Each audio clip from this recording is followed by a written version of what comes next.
welcome to the Metal and Shit podcast. Metal and shit. So, what we do here is we talk about metal, hard rock, and then wherever else it takes us. And shit. My name is Pedro. My name is Harold.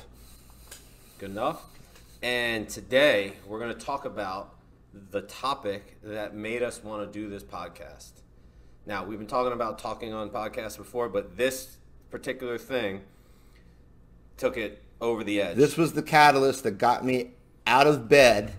Literally out of bed and into this room to start this project. And I would like, you should do the honors because it's your baby. So, the Motley Crue song, which we grew up with. We love.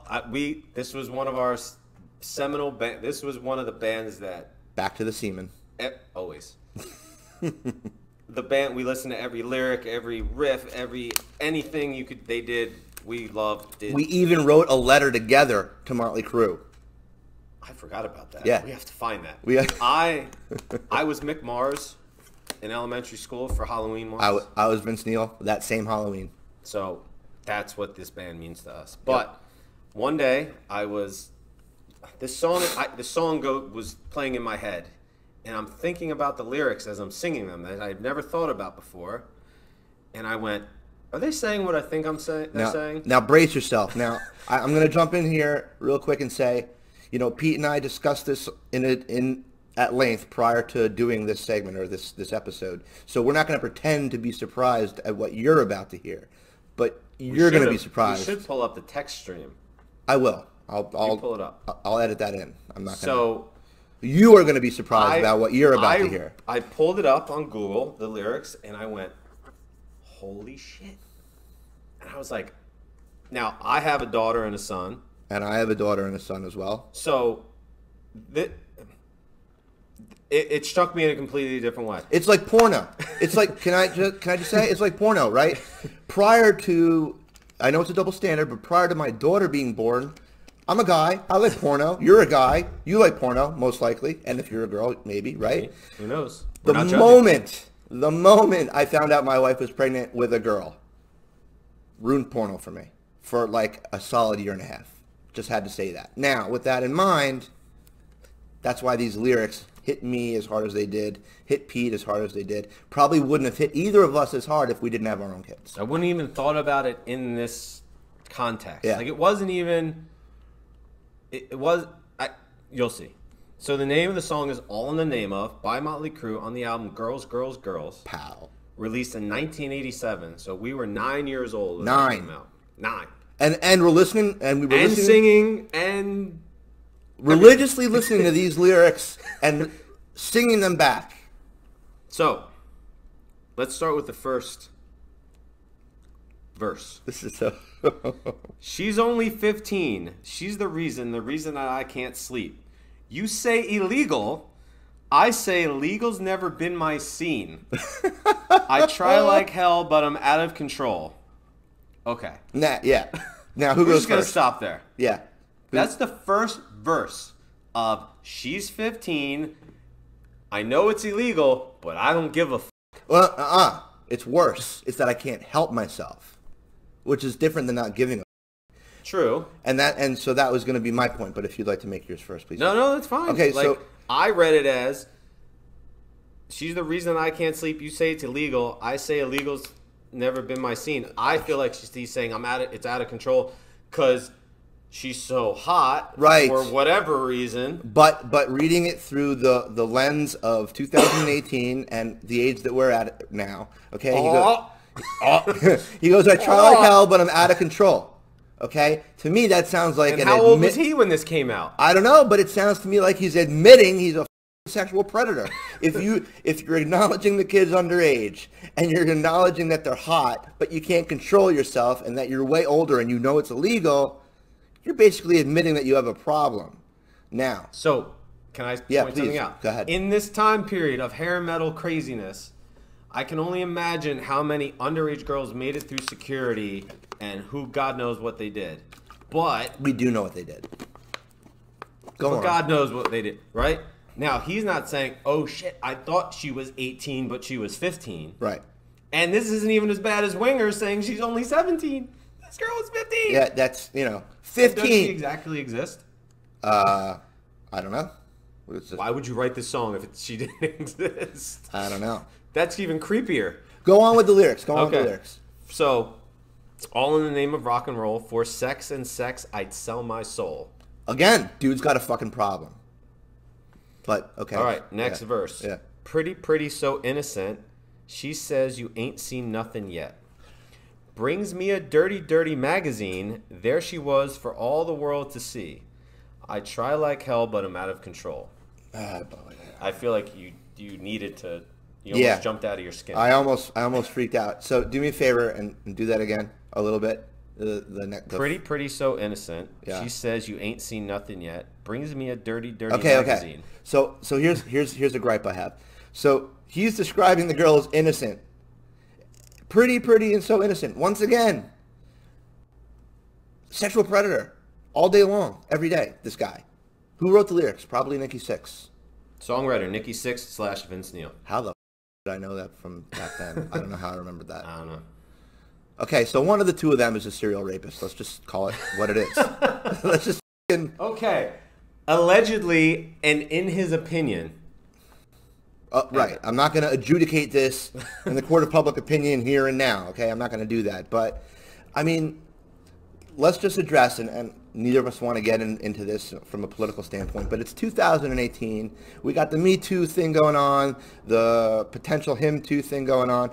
Can you imagine if this song came out today? Dude, I just looked at the last verse.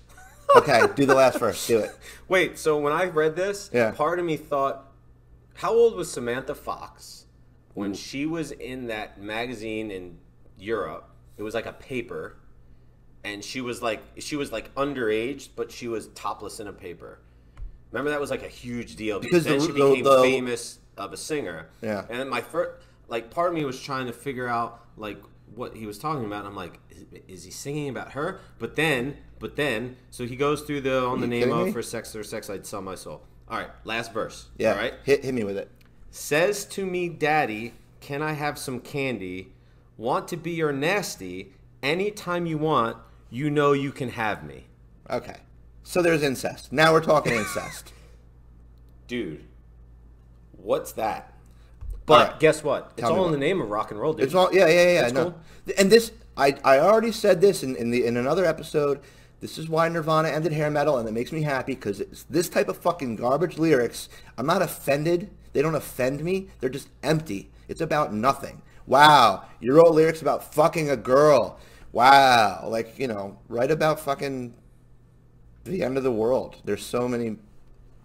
I don't know. You know what I'm saying? Are you a virgin? I have 2 kids. Okay. Am I a virgin? No. So who the fuck needs lyrics about sex? If you're, dude, who cares? Now imagine the kid that's 16, 17, 18 at this time listening to this. It's not a big deal. I don't think. Right. I'm not saying, but at that time, they're like, she goes to a different school than me. Yeah. I don't think it's that big. I really, at the end of the day, look, did I grow up to be a sexual predator? Arguably. No, I did not. Arguably. That makes me feel much more comfortable being your friend. I know in advance that you're not a sexual predator. So we both grew up. That's true. Right, it's true. We both grew up eating, sleeping, and breathing Motley Crue. Neither of us are raping 15-year-olds. So now we can go into how much the lyrics really matter, and then we can talk about Ozzy Osbourne's Suicide Solution. It's gross. No, it's fucking sickening. It really is. But it's not though. I'd like to think. So this is us going back in after Pete lost his hard drive space. You hit record. You running? All right, so we're coming back in after you lost your hard drive space. 1, 2, 3. So, who wants to explain the technical difficulty? I ran out of hard drive space. It kept warning me, and I was like, You were just warn. It doesn't fucking matter. So, and then it just stopped. It took a shit. So I just had to delete. I don't even know what I deleted. I'll probably regret some of it later. We just lost a solid 20 minutes of. But I did it all in the name of rock. All in the name of rock. Cool. For a 15-year-old girl, right? Just admit it. Admit No, it. Admit it. no. 15-year-old girl. No. All right. Boy. Yeah. That's what I like to hear. All right, so. I remember like where to we hear left that. off. Do you want to pick that up from there? Yeah, you were talking about a rafting trip. The rafting We trip. were talking about the song "It Goes Down." She goes down. She goes down. It goes. It goes down. She's She's down. gender fluid and I choose it to go binary, down. whatever gender. I'll take an it over. pronouns. Oh yeah, the binary thing. So you were talking about how I got in trouble for singing those lyrics. and She you goes were down, going right. down a rafting trip. right. So my father and I were rafting down the Delaware River. Whatever age I was too young, and I had my Walkman, and I had Dr. Feelgood in my headphones the whole time, and I was singing the lyrics, and my dad, I'd be like, Dad, listen to this, but like I remember on that boat or on that raft listening to She Goes Down and being like, she goes down, my dad never ever like he never cracked any emotion. Like I think he just didn't want to have the sex talk with me on the raft. 100% know where he's coming from. Because he's stuck in a raft with me. So if we get into a fight, one of us has to jump ship, or, like he's stuck there. He probably wanted to jump when he heard you singing it. Yeah, so then I don't know what the point of the story was, because we lost 15 minutes of our lives, and I have mental conditions that make me forget things. Yes. So but no, we were talking about. I don't even know why we're here. Why are we even here? Why are we here? So yeah, moral of the story is there was some lot of dirty crap going on in that time period that would never stand today. Can you imagine a song coming out today? No. In this political, I social can't- environment. I can, because of here's the double standard. I feel like it's acceptable in rap, right? So you got your Cardi B's and you got your yeah, right? And those lyrics, I mean, But they don't sing specific about look, underage. Yeah, you're right. He specifically said 15. Yeah, no. This wasn't like we decoded it through the lyric, like the daddy. But like, what about where was the outrage from the adults back then? I don't remember know. any. I don't remember. There could have been. I don't think there was. Think they even knew it was happening. Because they were all focused on Ozzy Osbourne and Suicide Solution and those lyrics. But also you didn't have it on YouTube constantly streaming True. and stuff. Like you had your cassette in your box or your vinyl in your room or on your Walkman, and they never even heard it. yeah. Which now they do with phones. But I just don't feel like it was as prevalent. Nah. And I don't think parents knew what the hell you were listening to back then. Yeah, they weren't. And they didn't give as much of a shit as they do now. True. I mean, this is the era of having swing sets with rust on it, and we didn't care, and we all survived. Right. So yeah, there's something to be said maybe for except for helicopter Tipper Gore. parenting now, and Tipper Gore. Tipper cared. Gore. She cared too much. you know what? In hindsight, I'm glad she did what she did. Why? She helped the music industry. Yeah. Oh, parent warning. I want that album. What? Oh yeah, exactly. Yeah. She helped the music industry. Yeah. There's NWA parent warning. I gotta hear that shit. Yep. And nobody at Sam Goody gave a fuck who they were selling to. They didn't. I worked card at you. Sam Goody. Did you really? Yeah. I worked at high school, FYE. End of high school. I worked in FYE for a while. Oh yeah, Sam Goody and dude, best random Sam Goody story. Let's hear it. Raging Against the Machine. Yeah. Fuck you, I won't do what you tell me. Yeah. Fuck. We have the Rage Against the Machine CD in, me and one of the managers, and we're just doing stock and stuff. Nobody's in the store. It was in the middle of Princeton. Wait. Yeah, why'd you do that? Too late. Whatever. You can edit it out. We were in the middle of a place. In a town. So anyway, people start coming in, and just, Rage is playing, but, kind of low. All of a sudden, I hear, fuck you, I won't do what you tell me. He won't do what you tell him. And there's people everywhere. I remember, this is like at the age of Tracy Chapman, like that kind of music was like popular where I was. So these people were not buying Rage Against the Machine albums. And me and my manager turned to each other and went, oh shit. And I remember running back to the back room where the main CD player was and like jumping on the grenade and turning it off. Nice. Yeah, that was scary. I thought I was going to get fired. Luckily, nobody complained. I think they thought it was funny. I gotta say, I remember sitting in my bedroom. God, I wish I could tell you the age I was. However old I was in 91 or 92. Definitely 92, actually, now that I think about it. And I remember listening to WSOU, which, by the way, also gives away our location, but whatever. Oh, my gosh. Pirate radio, college radio. Dude, that's a whole show. The importance of 89.5. Yes. I remember hearing Rage Against the Machine for the first time. I'm writing that down. Write it down. And thinking, I didn't care that it was rap or rap metal. None of that even crossed my mind. All I could hear was Zach De La Rocha. And I remember thinking and saying to myself, whoever is singing for this band sounds like an angry woman. That was it. That was my first impression of Rage Against the Machine. Little did I know that they would eventually change my life, and not just my life, but the whole music industry. But we're not going there. We're totally off. We're off. Yeah. No, all right. So please subscribe. Are we done with this topic? You're gonna give me a 5-minute warning next time? No. Thanks. Subscribe, hit the notification bell. What he said. Post a comment if there's a song or a lyric or something that we like. I'm sure we missed some crazy lyric and somebody's poisoned. I don't know. You said Poison. Poison sucks. Poison didn't suck. They're terrible. I mean, CeCe DeVille was a good guitar player. I mean, he was totally overrated. Very overrated.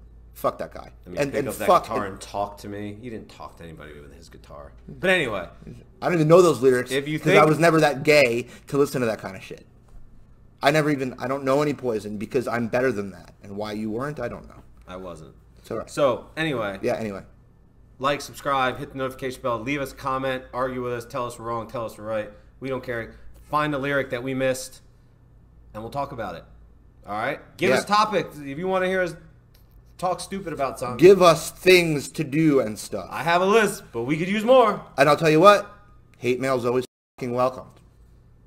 And what do we always say when we're departing? See ya! Oh, I hit the stop. You son of a bitch.